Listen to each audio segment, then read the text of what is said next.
અમને ઉજળા કરતા હોય ને બાપુ આ સાજિંદા, હું વખાણ કરવા નથી આવ્યો કોઈના, વખાણ કરવાનો મારો ધંધો જ નથી. હું સારું હોય ને સારું કહું, ખરાબ હોય ને ખરાબ જ કહું. મારે ક્યાં કોઈ ત્યાં ખાવા, આ મને બોલતા જ સાજિંદાએ શીખડાવ્યું. બોલો હરખું ન વગર બોલવું જ પડે ને, બોલ્યું એટલે આવડે, આમની જરૂર પડે નહીં. એવા બાપુ મને કંદડ્યા છે, અને કંદડ્યા એ સારું થયું, મારું હાલી ગયું. ગાતો હતો કોઈ બોલાવતું ન હોય. એમાં એક જગ્યાએ ગયા ને, હું ભજન ગાતો હતો, વારું મારા વીરા રે સંગ નો કરીએ નીચનો, આમ ગુજરાતમાં ગયા ને, એમાં એક ભાઈ પૈસા નાખતા હતા. એ ગામનો એક મારો મિત્ર હતો, બાજુમાં બેઠો હતો. એ કે આ પૈસા કોઈ દી નાખે નહીં બાપુ, પણ ગમે એમ હોય પૈસા. મેં કોઈ બંધ કરવાનું કહેતો હોય આપણે બંધ કરી દઈએ, આપણે કંઈ ગાવાનો શોખ નથી. એ કે ના ના તમે ગાઓ. ઘડીક થયું ફરીને પૈસા નાખવા આવ્યો. પછી અમારો રાઉન્ડ પૂરો થયો ને એટલે અમે બહાર ગયા ને, એટલે ભાઈ અમારી વાહે આવ્યો. એટલે ઓલો મારા મિત્રએ કીધું કે તું કોઈ દી પૈસા નાખ ને, તું આજ કેમ પૈસા નાખતો હતો? એ કે નાખું જ તેના દરબાર કે મારા દુશ્મનને ગાળ્યું દેતા હતા, મને મોજ આવી. એટલે મેં કીધું હું ક્યાં ગાળ્યું બોલો, એ ભજન ગાતો તો. મેં કહ્યું ના ના કે તમે ગાળ્યું દેતા હતા, કે મને મજા આવી. મેં કીધું એટલે પણ હું ક્યાં ગાળ્યું બોલું, કે તમે નહોતા કહેતા કે વારું મારા વીરા રે સગનો કોળી નીસનો. મેં કહ્યું સગનો કોળી નીસનો નહીં, સંગ નો કરીએ નીસનો. મેં કીધું આવો નોખા પાડ, વહા અમારા ભાંગી નાખશે કો. એટલે મેં કીધું બોલવાનું ચાલુ કરો, આ તો જાય ઉપર થઈને. એટલે અને પછી કંઈક સાજિંદા નડ્યા. આપણે એમ કંઈક થોડુંક આમ વગાડો ને, તો કંઈ જો વાગતું છે તેમ વાગશે. આમને બીજું કંઈ કહેવાય નહીં. આ ખોટના એક જ હોય, કલાકાર તો ઊંસાને જતા એકને ખહેડે ને બીજો બેહાર દે, પણ આ ખહી જાય કોને બેહારવા? પછી આ બોલવાના, મેં કીધું બોલવાનું ચાલુ કરો એટલે ભલે વહાર ખાતા બેઠા બેઠા. પણ આ તો બાપુ દિલથી વગાડે છે. જો કે અમારે 2-3 વાર ભેગા બેહવાનો મોકો મળ્યો, અને હું તો ભગવાનને અરજ કરું કે ભાઈ આમની કળા છે ને એથી 4 ગણી વધારે છે. અને એમને કહું છું કોઈ બાપુ એવો નાનો મોટો કલાકાર તાલ બતાલમાં હાલતો હોય ને તો ભેગો રાખીને બાપુ એને માર્ગે ચડાવજો રામ. નકર હા એમ આખી દુનિયાને શીખમણી દેવી, પણ આ કેટલો હંપ હોય અમને ખબર હોય. હા તમે જુઓ ને, એ હવે શું વાત કરવી, આપણને એમ થાય કે આ કઈ કીધા જેવું નથી.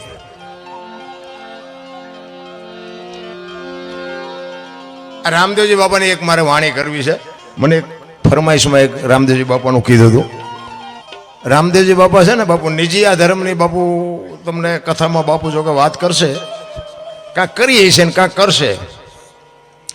નિજાર ધર્મ હમણાં બેને જે વાણીમાં કીધું હતું ને, જે નિજીયા ધર્મના જતી સતી જેસલ તોરણ રૂપાદે માલદે કતીબ શાહ ઉરમભાઈ લાખો લોયણ જેતો ભગત ખીમડીઓ કોટવાલ ડાલીભાઈ રામદેવજી હાલો હુરો વણવી ઢોંગો નિરલ કુંભો દાદા ઉગમસિંહ સેલણસિંહ બાપુ આ બધા ગતના ગોઠી હતા. એ ઊંચ નીચની વાત જ નહોતી, અમીર ગરીબની વાત નહોતી, સ્ત્રી પુરુષની વાત નહોતી. આ બધાય બાપુ ભેદ મટી જાય ને તો મળદા આજે બેઠા થાય. નિજીયા ધર્મની વાત જ બાપુ કઈક જુદી છે. જો પાઠની પરંપરા હતી ને, પહેલો પાઠ બાપુ આ દુનિયામાં પ્રહલાદે કર્યો, બીજા યુગમાં હરિશ્ચંદ્રે કર્યો, ત્રીજા યુગમાં ધર્મરાજાએ કર્યો, અને ચોથા યુગમાં બલિરાજાએ કર્યો. એમાં બધું બંધ કર્યું. અત્યારે અપલખણા જેવું નથી, તે દીએ હતા ને કા બંધ હું કામ થાય? એટલે બલિરાજા વખતે કીધું ભાઈ આ બધું બંધ કરી દો, કોઈ ન કહેવાય તમે કાળા છો ધોળા છો, મૂકી દો, આ બધું મૂકી દો. અખિલ બ્રહ્માંડના માલિક કૃષ્ણ પરમાત્માને એમ થયું કે કાલની પેઢીને ખબર કેમ પડશે પાઠ આને કહેવાય. પાઠની પરંપરા ચાલુ રાખવા માટે અખિલ બ્રહ્માંડના માલિકને આ દુનિયામાં અવતાર લેવો તો, પણ ક્યાં લે એવું ઘર તો જોઈએ ને. એમાં કુદરતને કરવું ને અજમલ રાજાને બાપુ દીકરાની ખોટ હતી ને આને આવવાનું હતું. આ બેનો મેળ પડી ગયો. એ અજમલ રાજા કૃષ્ણ પરમાત્માને કહે છે કે તમે મારો દીકરો બનીને આવો. તેથી કૃષ્ણ પરમાત્મા કહે છે સાહેબ સબકા બાપ હે ये बेटा किसी का ना बेटा हो के जन्मे वो साहेब ने वो तो आखी दुनिया नो बाप छू तारो छोकरो थोड़ो थाव पण के हूँ आवीश खरो दुनिया ने देखाय कि आ तारो दीकरो है बाकी हूँ दीकरो थईने नहीं आऊं अने अखिल ब्रह्मांड ना मालिके एने वचन आपीने कीधुं कि तारा घरे कंकुना पगलानी निशानी पड़े ने तेदी समजी लेजे हूँ आवी गयो। ई आव्या पछी रामदेवजी बापाए आनी आ पाठनी शरूआत करी।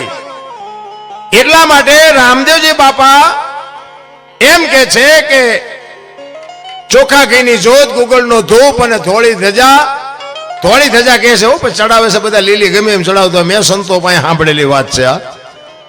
પછી આમાં આપણે ઊંડું નથી, ધજા એ ધજા જ કહેવાય. પછી પીળી હોય કે રાતી હોય એમાં કઈ ઉતરવાનું નથી જરૂર. કારણ કે આમાં તો હું છે, અમારે માફી પહેલા માંગવી પડે. કારણ કે રામ વનમાં ગયા હતા ને એ બધા કહે છે, એટલે હું કહું છું ભાઈ કે રામજી હતી આપણને ખબર નથી, આપણે નહોતા. તમને સારું લાગે તો રાખવાનું, પડ્યું રહેવા દેવાનું. આ તો છે ને આનંદ કરવાની વાત છે. 500 રૂપિયાના ભાવના ઘઉં લાવો ને એમાં કાંકરા આવે ને 500 વાળા જ હોય, પણ ખવાય નહીં, કાઢી નખાય. એટલે આમાં કઈ કાંકરા જેવું આવે ને કાઢી નખાય. હવે ફોન બોન ન કરતા.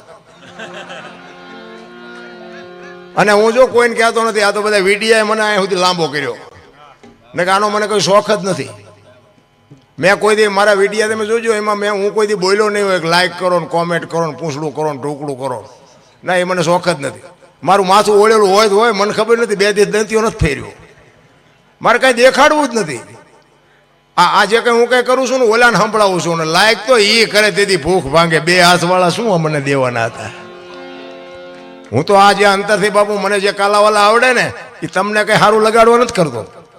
હું તો એને કહું છું કે આખી રાતમાં અમારી એકાદી રાડ સાંભળજે બસ, બીજો કોઈ આપણો ઈરાદો છે નહીં, કોઈ આપણે જરૂર નથી રામ. બાકી મને ખબર છે તમે હા લોહી છે ને બોલી ત્યાં પછી તમે નથી બોલાવવાના. હવે એ દરબાર જ્યાં કહ્યું કે બીજાને કહો, બીજાને કહો, એ તમે જ કહેવાના છો. એટલે આપણે કાંઈ એવી કહેવાનો મારો મિનિંગ તમારો ભાવ પ્રેમ છે એને સલામ કરું છું, એમાં 100%. પણ કહેવાનો મારો મિનિંગ કે દુનિયા પાસે કઈ વસ્તુની આપણને અપેક્ષા નથી. મારો દીકરો મારી હારે છે, અમે 2 બાપ દીકરો. મારો દીકરો ગાય છે, તમે બાપુ સારા કલાકારને ભૂલી જાઓ. હું મારા દીકરાના બાપુ વખાણ કરવા એ બાપનો ધર્મ જ નથી. પણ એને સમયની અનુકૂળતા છે 2 ભજન આપણે ગૌરવશું. પણ તમે જુઓ, જો ટાઈમની અનુકૂળતા હોય તો આપણે, હું તમને રિક્વેસ્ટ નથી કરતો કે આ એમના દીકરાને બહાર પાડવાનું. ના, ગાડી આંકીને આવ્યો છો પાછું, એવું કંઈ એવું છે નહીં. હું હાસવી ન શકું ને એટલી મને સંપત્તિ ઘરે આપી. વાહન, મકાન, ઘોડા, ગાયો, ભેંસું કાંઈ ઘટતું નથી. આ હિલોળા કરવા નીકળું છું. તમે કદાચ આમાં મને 25,000 50,000 લાખ રૂપિયા આપો, મારા બૂસ માર્યા છે, કાંઈ મને ખાઈ નથી ફેર પડ્યો. એવી વાત જ નથી. પણ મારો કહેવાનો મિનિંગ એ છે કે જે ભાવ ને પ્રેમ છે ને, પ્રેમ છે 8 અક્ષરનો મંત્ર છે. પ્રેમ હોય મારા નાથને પ્રગટ થવું પડે. અહીંયા એક તમારો મારો જો પ્રેમ હોય ને તો તમારે ઘડિયાળમાં ન જોવું પડે ને બંગાવું ન આવે. તમારી મારી બાપુ એકાકાર થઈ જાય. કેવું ન પડે, જે બોલો એની મજા છે. એટલા માટે ઈશ્વરને બાપુ પ્રેમ છે ને અહીંયા પ્રગટ થયો છે. કોઈએ રૂપિયા ખવડાવી નથી બોલાયો. નરસિંહ મહેતા એને, મીરાબાઈ એને, જલારામ એને પૈસા નથી ખવડાવ્યા. આપણા જેવા કઈ તેથી ભૂખ્યા નહોતા કે આટલા પૈસા દે આવું. ખાલી એક ડાળ ને રોટલો ખવડાયો પ્રેમથી. અહીંયા બાપુ લાંબો થયો છે. કાઠિયાવાડમાં કોક દી તું ભૂલો પડી જા ભગવાન, એક વાર થઈ જા મહેમાન તો સ્વર્ગ ભૂલાવી દો. આ તમારું અમરેલી મૂળદાસની વાત બાપુ આખી દુનિયા જાણે છે. તમે જોવો તો ખરા, તમારી મારી તાકાત છે. પણ અખિલ બ્રહ્માંડના માલિકને ચિત્તની શાંતિ, મનની પ્રશંસા, દિલની દાતારી, ઘુમડાની રોજ અને ટાઢિયા તાવની ટાઢ માલિકોરથી આવે. તમારે કોકનું ભલું કરવું છે એવું અંદરથી નક્કી થવું જોઈએ. પણ આપણે એક જ વાત છે, ગાયે સડ્યો નથી, ઉલાળ્યો કર્યો નથી. આમાં હારું છે દી કરવાના, એની મજા જ કંઈક જુદી છે. ભાવથી, પ્રેમથી, મોજથી. ઈ રામદેવજી બાપાએ આ પાઠની પરંપરા ચાલુ રાખીને કીધું કે બીજી કાંઈ વાત કરવાની નહીં, ચોખા ઘીની હુકડી કરવાની, જોત ઉપર ભરોસો રાખવાનો. તમને બાપુ ભરોસો હોય કે ન હોય, અમને ભરોસો છે કે આમાં ગમે એ રૂપે ક્યાંક આવીને બેઠો હોય 100%ની વાત. એને કીધું છે કે જોત કરી, ધજા ચડાવી અને મારા નામના 5 ગણા ગૌરવ જો હું કોઈ પણ સ્વરૂપે આવીને હાજરી આપીશ. બાકી હું તમને પ્રત્યક્ષ નહીં મળું. આ વાત ક્યારે કરેલી? સ્વધામ જયારે જવાનો સમય થયો બાપુ, જો વાણી જ્યાં જ્યાં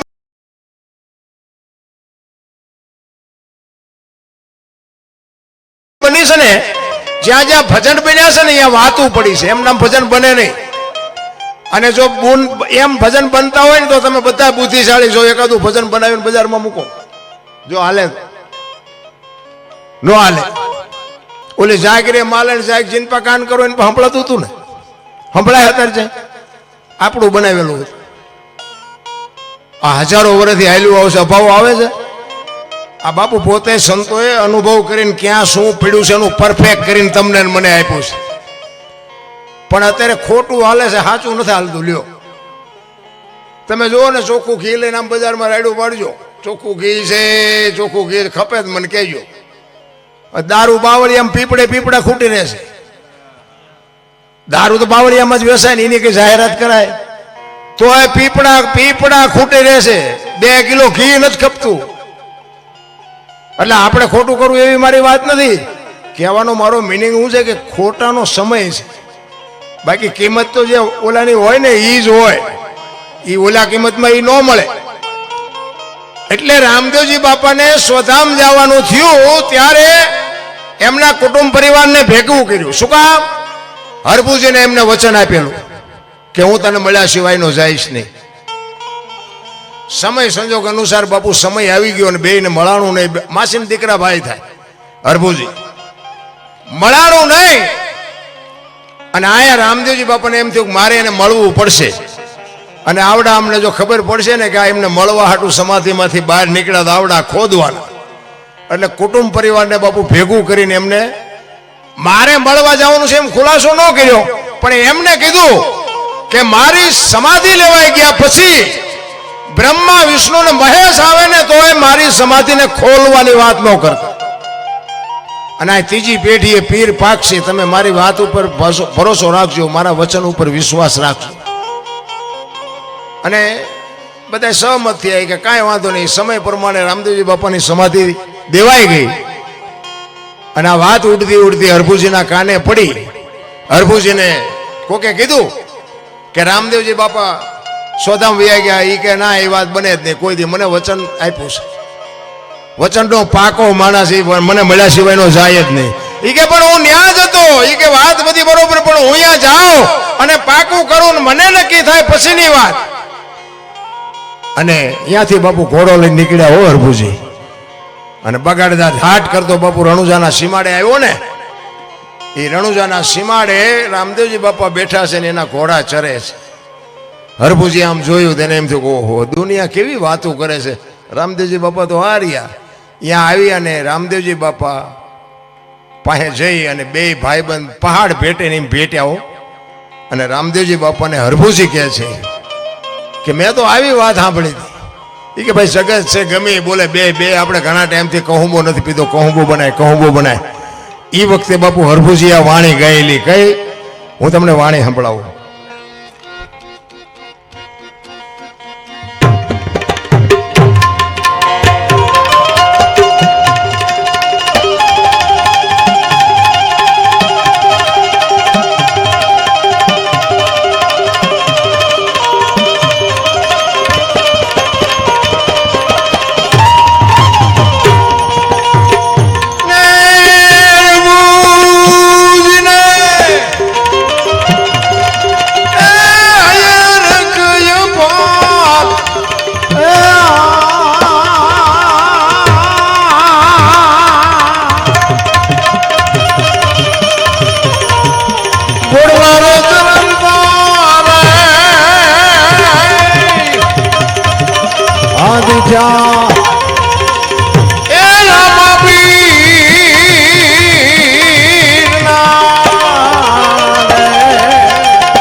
ઘોડલા રે તરંગા રે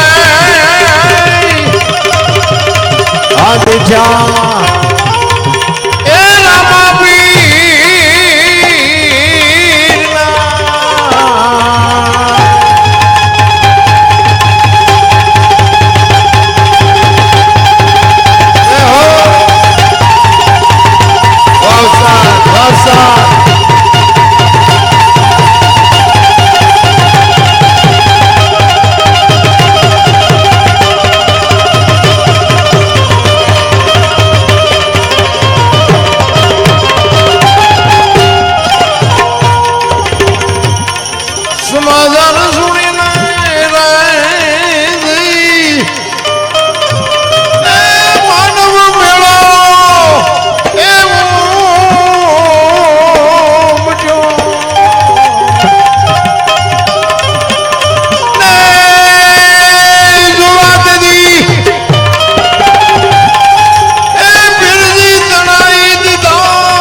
બાપુ ભેટ્યા ને પછી કહુંબો પીધો અને સમાધિમાં મૂકેલી વસ્તુ હતી રતન કટોરો, અમલની ડાબલી, વીર ગેડીઓ અને પામરી. આ 4 વસ્તુ મૂકી હતી. રામદેવજી બાપાએ હરભુજીને આપીને કીધું તમે જાઓ ગામમાં. હવે ચોરે શોકગ્રસ્ત ડાયરો બેઠો હતો અને ઊભી બજારે બાપુ ભગાડ ધાટ કરતો ઘોડો આવતો હતો. આખો ડાયરો વિચાર કરે છે કે ભાઈ જેવો ભાઈ વિયો ગયો ને આને શરમ નહીં આવતી, ઘોડા ઉપર બેહીને હાલ્યો આવે. અહીંયા આવીને કહે છે કે તમે શું બધા બેઠા છો? એ કે રામદેવજી બાપા વિયાઈ ગયા 2 દી થયા, ભલા મને શું ગાંડા જેવી વાત કરે છે. હરભુજી દાંત કાઢે છે કે મને પણ હરભુજી કે રામદેવજી બાપા તો અટાણે સીમાડે મળ્યા. તો કે આ બધા કે ખોટું તું કે સાચું. પછી આ વસ્તુ બધી બતાવી કે આ અમલની ડાબલી વીર ગેડીઓના બાપાએ મને આપ્યું અને બધાને શંકા જાગી. એ કે સમાધિ દઈને આવતા રહ્યા પછી માથું મારી નીકળી ગયેલા. એ કે હાલો ખોદવા જવું. એટલે કહું છું આપણા આપણને નથી સમજી ક્યાં, બીજા બધા સમજી શકે, આપણા જ નથી સમજી શકતા. અહીંયા ગયા અને આમ ઘા કરવાની તૈયારી કરીને તો આકાશવાણી થઈ કે એ તમારી જાતના મેં તમને શું કીધું હતું? હવે કે હું જઉં છું સૌરાષ્ટ્રમાં, અહીંયા તમારે કાયમ દુકાળ પડશે ને તમારે જે કરવું એ કરજો. પેલું પીરાણું આપણું પાળિયાદ ને ગેબીનાથ. આજે એક ગામ એવું નહીં હોય કે રામદેવજીનું મંદિર ન હોય, રામદેવજીનો નેજો ન હોય, રામદેવજીનું મંડળ ન હોય. એવું એક ગામ નહીં હોય. કેવડી કૃપા. અને પછી બાપુ હરભુજીને ખબર પડી કે આ તો હારો મને જ મળવા આવ્યો હતો, મને ખબર ન રહી, હું પગનો ચાલી ગયો. પછી બાપુ ચોથા રાસુ હરભુજી રેડે કે મારા બાપ અમારે તને